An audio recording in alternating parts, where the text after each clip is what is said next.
Greetings and blessings. Today I wanted to talk about this high tunnel. It's the day after the flood.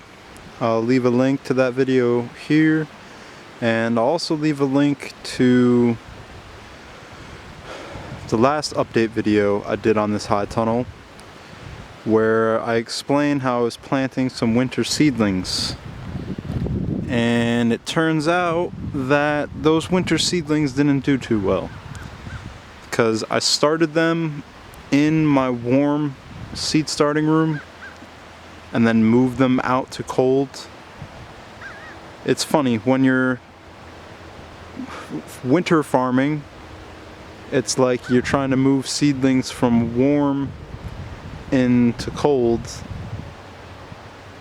but yeah, it's hard to explain.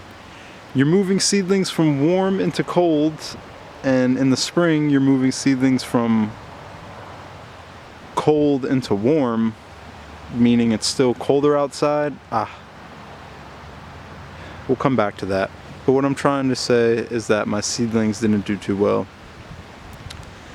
And it's just a lot of time and energy, and there's not that much space in there, so I think I'm just going to call it a wrap for the winter seedlings. There's still all the kales, the lettuces in there under the little low tunnel, and there's still some cilantro and spinach, but with the really low daylight levels there's no real growth, so we really won't see any growth until mid-February. But and I also don't have the best door situation, so I gotta move all those every time I go in there and take off all the clips. So until the weather, calms down in the springtime and it actually warms up and daylight gets longer and growth actually starts to happen, I think I'm just gonna keep this buttoned up for the winter time, and I'll obviously still come out to check on the structural integrity, clear off snow if I need to. But yeah, so that was just an update. The seedlings aren't doing too well in there,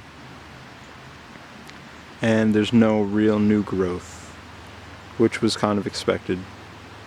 So back to what I was trying to say is that basically if you're winter farming, you want to just direct sow outside, and you need to do it way in advance ahead of time, or start the seedlings outside when there's still enough daylight left, because they need to become just like when you bring out your tomatoes and peppers and you harden those off to the hot weather. You have to harden off your winter seedlings to the cold weather. And I didn't do that, so that's why there's a whole bunch of there's like 100 dead seedlings in there, and I'll link to that video like I said. But anyways, that's today's high tunnel update for after the flood. Much love, wholeness. Stay tuned for more farm updates as the year progresses. Thank you very much for your support, and I'll leave the date in the description.